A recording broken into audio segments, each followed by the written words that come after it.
we can. So here's one we made earlier, co-produced, of course, with lots of colouring that you can do on Zoom. And let's go straight into it then, Colin. What's going to happen? We've got Poets Corner here today. Who chooses Poets Corner? Oh, we've got a copy of the board game. Okay, I don't know what the chances are of if you throw the dice, what's going to happen, Colin? Let's see, shall we? Oh, that was lucky. We've got number 4, so we land on fast forward to Poets Corner. Should we pick up a poem? I wonder what poem we've got. Safe, so safe. Safe in my chair, I sit and stare. They only seem to care if I move. Walking around, I might fall to the ground, so I sit in the same old groove. And I watch TV, obediently. But what if the TV blows up?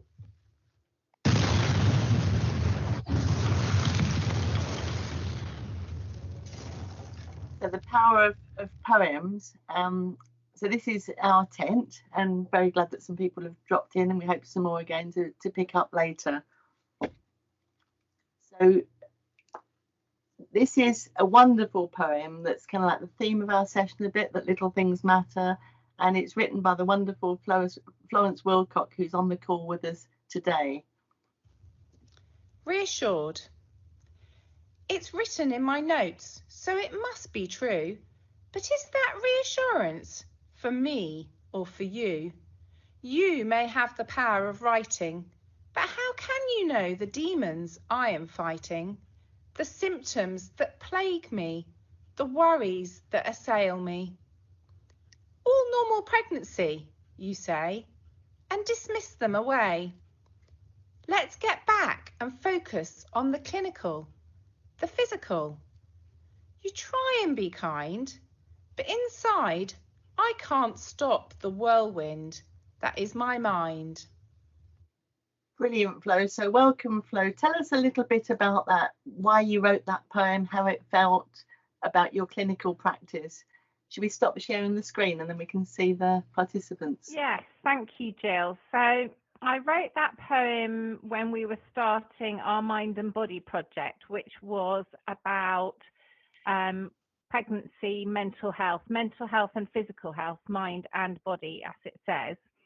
And I wrote that poem, so working with Jill, suddenly I just have a moment where literally I could be doing something. I think I was sitting on a train and it just popped into my head, and I literally just wrote it off the cuff straight away, because I was thinking about the word reassured. And I think a lot of clinicians write reassured in people's notes, whether that's in maternity or in other specialties. A person will come and say whatever problem they've come to consult the doctor about, and we might write down that we've explained, you know, what that symptom might be, what the issues might be, and we've reassured them, or at least we think we've reassured them. So I used to write reassured a lot in people's notes. And I used to see it written a lot by other clinicians, other healthcare professionals. And when we started doing the Mind and Body project, I suddenly realized, reassured, well, I believe I've reassured the woman in front of me, but I haven't actually asked her, has she been reassured by what I said? How is she feeling after my explanation? Or if I'm saying it's something that's not worrying, have I actually reassured her? And just because I've written down the reassured word in her notes, does that make me feel better, but doesn't actually address her issues or her concerns? So it made me think, and it's funny because when I think back now, I realise I've written the poem. I haven't written the poem from the clinician's perspective, i.e. my own perspective. I've written it from the woman's perspective. In terms of how I feel if that was written in my notes, but actually I was still worrying about all these different things. So the impact of the poem for me has been, I never write that in anyone's notes ever anymore. And that may seem like a really small thing. But the other thing I can do is when a woman's consulted me about symptoms or problems, for me to check actually, has she understood what I've explained? How is she feeling about things now we've had a conversation? And actually check, you know, how is she feeling? Has she been reassured, or has she got more questions, or are there other things that she's worrying about? So I'm trying to use much more open language and much more open questions in my consultations, but also I never write reassured in the notes ever. So having thought about it and done that project and written that poem, it's had a direct impact on my practice. And I hoped by putting it in the resources for the Mind and Body Project, it would stop and make other clinicians think too about what does that word really mean, and who are we reassuring? Are we reassuring the patient or the pregnant woman, or are we reassuring ourselves? Brilliant. And I can tell you it has flown. We've done 3 major maternity projects together. Each of them has got 14 poems, so that's over 40 poems. And I can see as we have the workshops that the scenarios reach people in a certain way and they have really good discussions. But sometimes you can see people almost hiding behind them that, yeah, we do that. But the poems seem to reach people in a different way. So that was the reason we chose this topic for today, because I really believe the power of poetry, and also to have a bit of fun, depending on obviously what the topic is. So how do people feel about, now this is in case we've only got a small group actually live, we were going to do a kind of response to that, you know, how are people feeling, start to think about, you know, whether poetry is something that you normally use or whether this is something new to you. I don't know if people want to just make a few comments in the chat, I guess all the way through really, if we can kind of collate how people are feeling, what the kind of feedback is, any what we call light bulb moments, which is, oh my goodness, like flow, something I've always done, but now I'm not going to do that anymore. That is really powerful, hard to collect as evidence, but it is evidence and it's affecting people's practice day to day. So I think the best way in terms of feeding that with this small group today is just to kind of keep putting any comments, have a lively chat as we go along, and then keep moving forward with the session. Is that okay with people? So we've got, if we move back to the presentation, Colin, please. Okay, so my huge pleasure, and this is what really excites me in terms of bringing in people who aren't part of, you know, my Twitter, my sort of NHS. This is Rachel Wong, friend of mine from the cricket club. And Rachel is a creative person, and Who Shoes is creative. And we started to find out what each other do. And Rachel she's many things, and she's done a podcast with me, as I think I mentioned, about not to be frightened of innovation and creativity. Author is Rachel, among many other talents, is the author of children's books, but including this wonderful crowdsourced book. Now, all of what we do through Who Shoes, like all the scenarios, are crowdsourced by real people. Rachel, if again we take off that slide, perhaps we can see Rachel, and tell us a bit about that, Rachel. And we're going to try, and we've got there, the little things are the biggest things. We're going to try and build live a little poem or something, or whatever the group wants to do around little things being the big things. Hi everybody, it's great to be here. Hopefully you can hear me. Can you hear me? Yes, good, excellent. So yes, Palmo to the Rescue was the name of the crowdsourced book that we did in lockdown. And I was approached by the National Literacy Trust, their office in Middlesbrough, that does a lot of work up there improving literacy levels. And I'd done some work with the football club before, and they wanted to do something in lockdown around Share a Story Week. So they had a theme. They came to me with Share a Story. Can you help us? Can we do something online with Share a Story? And my immediate reaction to that was, let's really share the story, not me sharing a story with the children, but why don't the children get involved and make the story? We make the story together over the course of the week. So I had a very rough plot, but that's all I had. And literally chapter 1 went out as a video on Facebook on Monday in the morning, and the children had until 5 o'clock to listen to it, and then I ask them questions at the end. You know, who do they meet in the street? What does the dog do? Why is he badly behaved? This or that, and what's happening to the family in lockdown. And then they put their parents wrote their comments about what would happen next on Facebook in the comments, and so they had to do that by like 6 o'clock. So then that evening I spend my whole evening redrafting chapter 2 and then recording it as a video for the very next day. So over the course of the week, we built a story, we made a story with the input from the children. And children are, you know, incredible. They will say, in the middle of lockdown in Middlesbrough, yes, we met a one-eyed Brazilian crazy golfer. And your first reaction to that is, was he a crazy golfer or was he a crazy golfer? And you don't know any of the answers to this. You're just making it and incorporating it. And the children loved it. The comments that the parents were putting on their, you know, on the Facebook were, oh, my child loved being involved in this story. And then we just rolled with it. So then it became an opportunity for them to illustrate it. And then we made it into a real book. And Palmo to the Rescue just grew and grew. And in the end, it's a collaborative experience with these children in Middlesbrough, but it also brought in lots more children who read it and enjoyed it and said, yes, that's what happened to me in lockdown.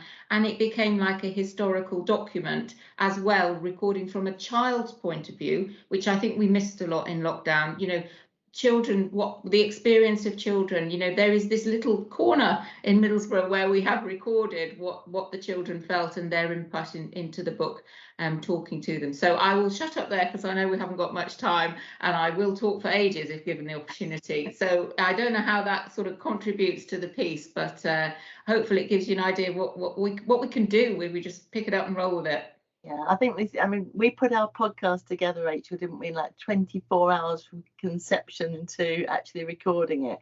And I think people, you know, one of our key messages is people overthink things too much. And that's why I love Fab NHS stuff, because, you know, the idea that you can add Fab stuff by just doing like a little voicemail or a little snippet rather than having to fill in a 20-page application form, which you will never do. So we're kind of like JFDI people on this call, and that's good. So we've got, okay, so to kind of get people thinking perhaps about little things that make a difference, we've got a couple of slides. There's a poem that you have now got, if you'd like, Flo, the opportunity to read for us, because we haven't got an audio of this one, but we will have by the time you've read it, and that will be a bit JFDI. So if Colin can share, is that the next thing coming up? Yes, little things are the big things. I wrote this one while I was cooking supper when Jill had suddenly said, would I join her in the tent? And I was told the topic was little things are the big things. So again, this was just off the top of my head. Little things are the big things, the theme for today. Fun and frivolity, letting us play. Empty rhetoric, unless we take care. Giving staff freedom, do they really dare? The chance to experiment and try stuff out. If successful, they will give us a shout. But what of failure, trial and error? Of this, the hospital lives in terror. Pandemic silver lining broke the mold. Rule books abandoned, suddenly old. Agile working, creative thinking. Can we maintain this without overthinking? And I think I wrote this because I love the creativity. I've done lots of work with Jill. It's wonderful. But, and there's a big but, the reality of the day-to-day in the NHS and the permission or breaking the rules and being innovative and being allowed to do little changes and not worrying about if they fail is more complicated. So I think I wrote it as a little bit of a challenge, like Fab Change Day is brilliant. Sharing stuff is excellent. We want innovation. We need innovation desperately in the NHS. But is the NHS really up for it? When we succeed, we might get an award and a pat on the back. When we don't succeed, which is just as important, we can get a little bit of a, what did you think you were doing? So permission to try stuff out and experiment and fail with it is part of the importance of it all, I think. Yeah, and it really links to, thanks Flo, it really does. It links to the work that we've done with virtual Who's Shoes through the pandemic, trying to share good practice, and so many of those, and with people like Rachel on the call, community initiatives. Just tell us, Rachel, in just like one short little bit, some of the things that you were doing with the cricket club in terms of community, and I think if the community hadn't stepped forward in the pandemic, we'd be lost, really. Yes, again, I'm involved at Edgbaston as chair of the foundation there, and one of the things we wanted to do was to use our assets. We have this massive stadium, we're in lockdown, there's no matches on, so how can we use the stadium more effectively? And we ran a food bank there during the summer, so we stored all the food because that was the problem. People didn't have a place to store it. And then at Christmas we did a toy drive collecting toys, because you've got this massive stadium, let's use it for the community. And I was very much involved in my local club, which Jill is also a member of, and Jill was hugely supportive of our efforts to go into the community and collect the food and the toys and then take them up to Edgbaston. So really using our cricket club as a mini hub and then Edgbaston as a big hub, and really putting those two hubs right in the centre of our communities. And I think, be very proud of that. Rachel's very understated in what she does, as so many of these people are. There's some big stuff happening here, and to be able to link that into the kind of work that I do as well, share it a bit more today is special. So I hope you've all had your very creative hats on, because this small group should have by now produced a poem about how the little things are the big things. So if we go back to our presentation, Colin, we've got some comments coming through. So I've just opened the chat. So Danny, you're going to have to be on fire here, bringing all this together into a wonderful poem, perhaps with Danny and Rachel working together on this. So Danny, I think, can help with like the Miro board side, but Rachel, what worries me with Rachel is she's going to be looking for quality here. Whereas really it's meant to be just a bit of fun, but hopefully with some of the more serious poems showing you the power of what we can do through poetry. There's some, I can't multitask enough to read all the different comments. And Rachel, are you following the chat, my darling?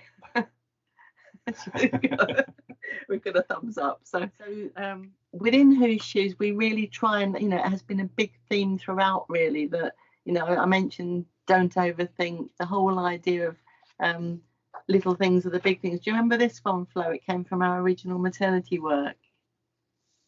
Yeah, I do think that the little things, people often say, yes, the midwife who, stayed after her shift just to check I was okay or come and see me on the postnatal ward, it makes such a difference.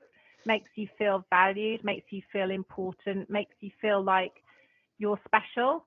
That reminds me a little bit about something Rachel Grimaldi mentioned in your podcast about feeling as if you're the only person that clinician is looking after, that you're not competing in their mind or their priorities. You're the person that they're focused on. Yeah, and we've had so many examples, haven't we? And that, people make pledges at our sessions. So I think the thing that's a bit different is it really doesn't have to be something enormous.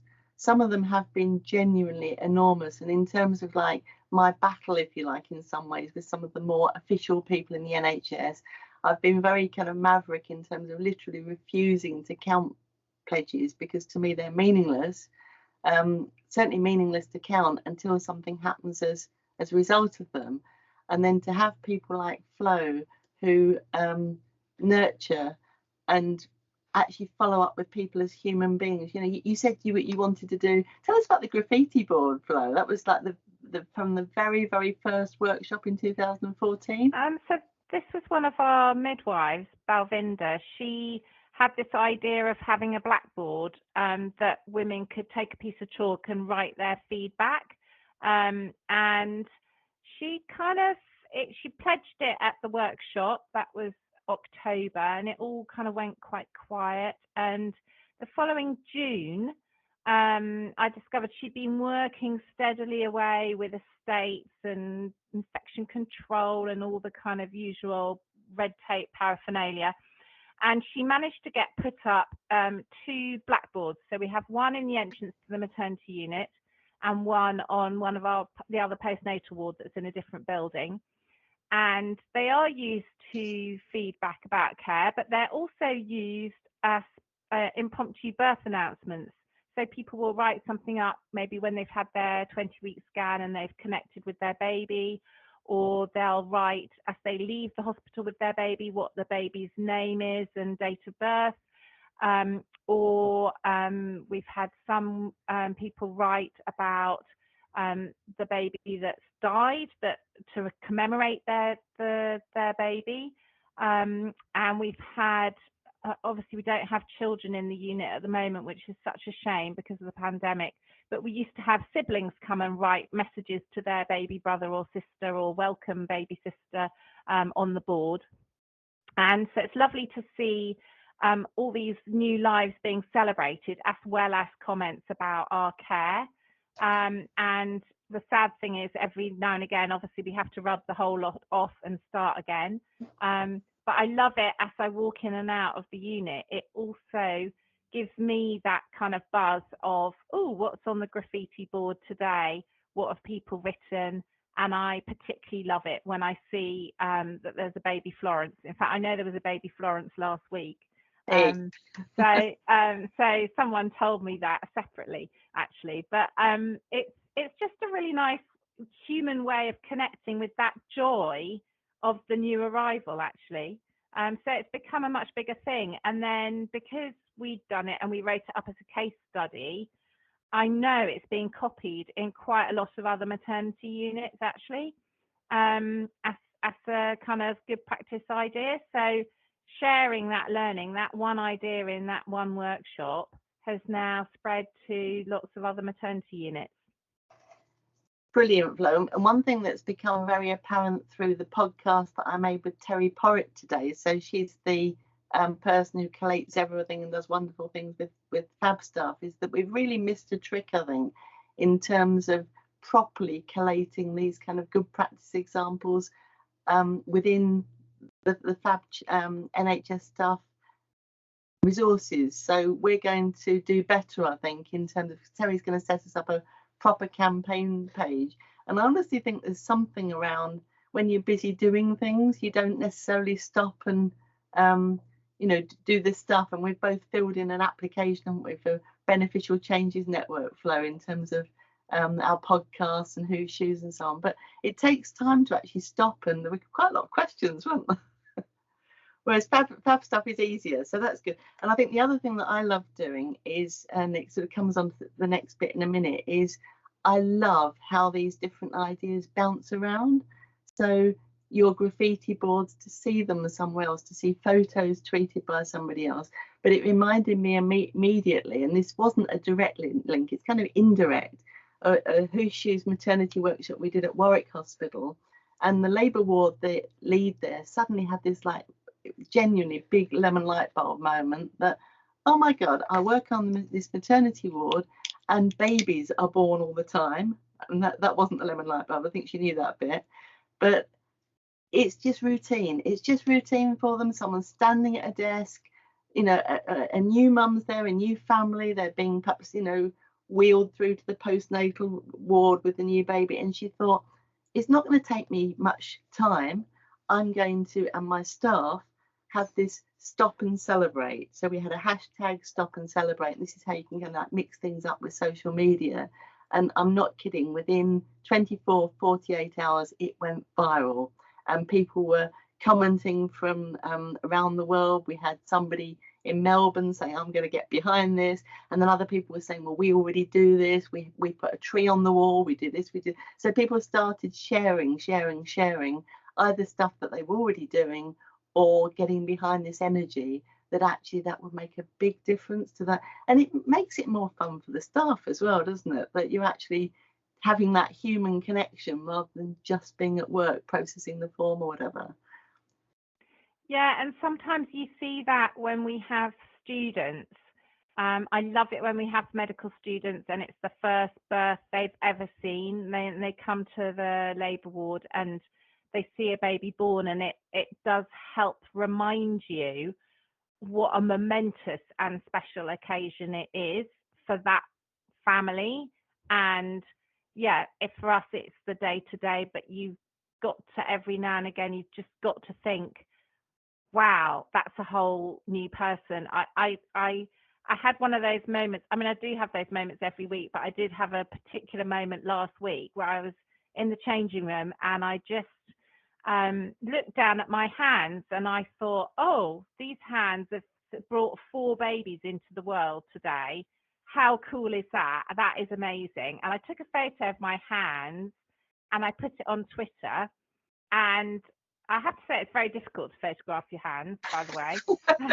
I don't, luckily no one walked into the changing room while I had the phone balanced under my chin trying to photograph my hands. But anyway, and anyway, the lovely Jenny the midwife immediately tweeted back a wonderful poem by Michael Rosen called These Are the Hands. Did you see it? It's just fantastic. And it's a poem about hands and touch in the NHS at every stage of life and every stage of health or well-being, and it's the most beautiful poem. So again, bouncing off each other. Yeah, exactly. Bouncing ideas and bringing us back to poetry, of how that kind of connects you and draws you in to those special moments or once in a lifetime moments, that even if we're not talking about birth, we're talking about other moments. If you go into hospital for an operation, that's a major life event, isn't it? You know, if you're going in because you're unwell, it's still a major life event. It's not something that is your day to day for that person and that family, even though it is for us as staff. That's amazing. And I've just seen that we've got Helen join us. Welcome, Helen. And you've written a book about a poetry book during the pandemic. Do you want to tell us a little bit about that? That's amazing. Hello. I'm a hospital consultant and also associate medical director for QI in our health board, and been a consultant for 15 years. But I've really struggled, as many staff have in the pandemic. So I started writing a diary at the beginning of the pandemic, and then I got COVID myself in April last year and ended up getting admitted under the care of my colleagues. And before I was admitted, I wrote letters to my children and my husband in case I didn't return. So when I did return, I decided I couldn't write in the diary any longer, and I left it where it was under the bed, and it's still there, probably covered in dust. But a friend of mine said, why don't you write some poetry? And I said, well, I don't really do that. I haven't done it in the past. I like painting in spare time, but I didn't have much spare time either. But it got to a point where I did a shift in which I'd had 10 conversations, I think, with relatives over the phone saying that their loved ones weren't going to make it and they couldn't come and see them, and promising that we would hold their hands. It's interesting what you were saying about hands. And also had held the phone to a couple of people whilst they spoke to their relatives, knowing it was the last conversation they were going to have. And after that, I was off the following day, having been up for most of the night. And the following day, I was with my children who wanted just a Sunday lunch. And I couldn't perform as a mother anymore. I went up to Tesco to get the chicken and just sat in the car park and cried. So I wrote the first poem in the car park outside Tesco that took me 10 minutes. So as soon as the words were on paper, I could get on with my day and sort of get that escape from those thoughts going round in your mind. And I started sharing them with close friends. And then they asked them if they could share them a bit more widely from the health board point of view, particularly the one that I had about breaking bad news over the phone. And they did. And I wasn't active at all on social media at the time. In fact, I've only just started to get my head around Twitter and things like that. But another of my friends had put one of them on Twitter. But what amazed me is how many people connected to them. Yeah. And it also amazed me that other people would start talking to me. And I had what was then called the crying chair in my office, where I've had everybody from domestics to chaplains to everybody, doctors, nurses, healthcare assistants, everybody in my room at some point or other, but at least they're now more open to talk about it. So a colleague of mine who's published before, whose office is opposite mine, has said to me, we ought to publish these to sort of spread the word. So we did publish the book, and it was out in September. And all of the loyalties are going to 3 charities that have helped my friends and loved ones. They're not necessarily in adult medicine, which is a bit ironic because I'm an adult physician, but they were Young Minds, To Wish Upon a Star, which helps family with bereavements of children and loved ones, and then the third charity is Beat, which is an eating disorder charity, so for young people. So all of the loyalties are going to them. And it wasn't until the day it was published, which, as I say, was in September, that one of my friends said, how do you feel? And nobody had asked me that. I said, well, I'm very proud that we've got the book published. I'm also hoping to raise a lot of money for these charities. But I'm also quite apprehensive because I've just put all of my thoughts and emotions out there for the entire nation to see. But it does make you connect easier to people that think, especially when, you know, you're seen as a senior figure in the organization. And I think it helped when you had junior doctors who wanted to cry to say, well, actually, my consultant's crying, so it's okay for me to do the same. And to be more open about how we feel and how we deal with things.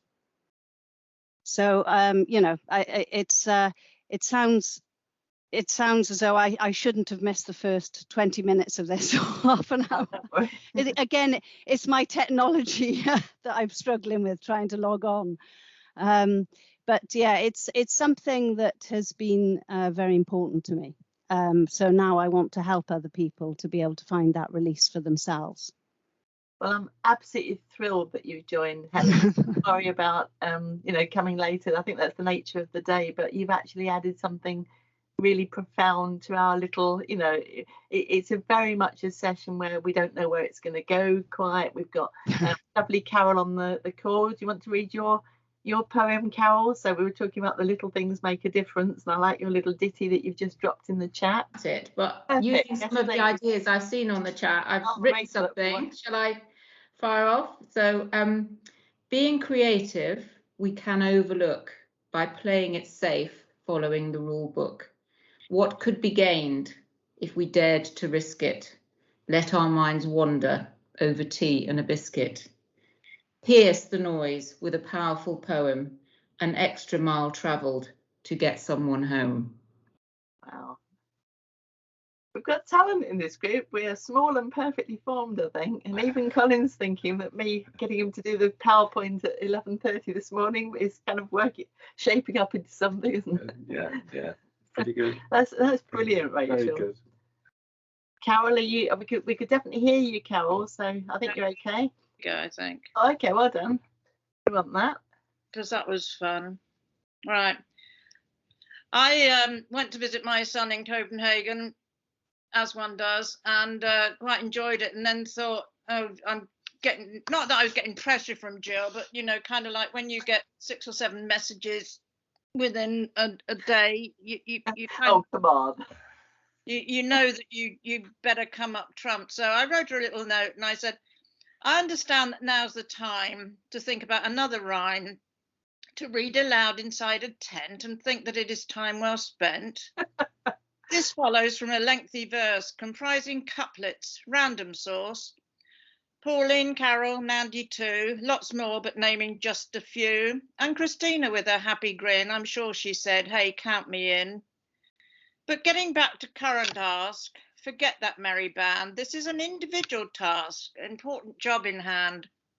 Forgive me if I'm sounding rude, I know your ask was kind, but I'm in Denmark with my son with lots more on my mind. So Jill at Hugh's Shoes, here's the deal. I need some family time this week. But when I'm back in the UK, another poem I will seek. This is the stuff that goes on behind the scenes. It's just so brilliant. Yeah, now the reference to the lengthy verse and the couplets was when we I mean, it is crazy. It started off because we were talking about the stupid language that's used in the NHS, and you know, how do people understand all of the terminology that's used?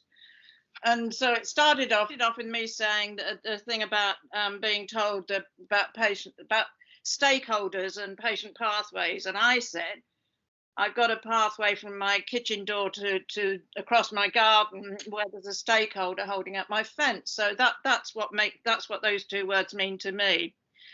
And then we started writing little ditties about it and saying that you know, a pathway made of concrete, and how that you couldn't walk on it until the concrete set and all that sort of thing. Really silly stuff. And then Pauline Mountain, she added a bit in, and then a couple of other people did. And before we knew it, it was, what, a couple of pages long? Yeah, it was, and it was good. And it was brilliant. But, you know, it started off, I suppose, as I put in the chat, Spike Milligan was one of my all-time favourites, and he wrote these silly things like, I must go down to the sea again, the lonely sea and sky. I left my vest and pants down there, and I wonder if they're dry. And when you're brought up on... Thanks for lowering the tone, Carol. Well, yeah, but, you know, when you're brought up on stuff like that, it kind of sticks in your mind. So, yeah, anyway, that's me. Carol, should we spin the wheel? We've got one or two options for the end of the session. Let's spin the wheel. So I've got a bit of a thing about language. And I wanted to do a poll today, but there isn't really the time or opportunity, especially given my obvious not very good use of tech today. So I'm just going to spin the wheel and invite you to wonder which of these not very, in my view, people-centered words might land today. What's it going to be? It is my all-time favourite. It's patient activation. Oh, yeah.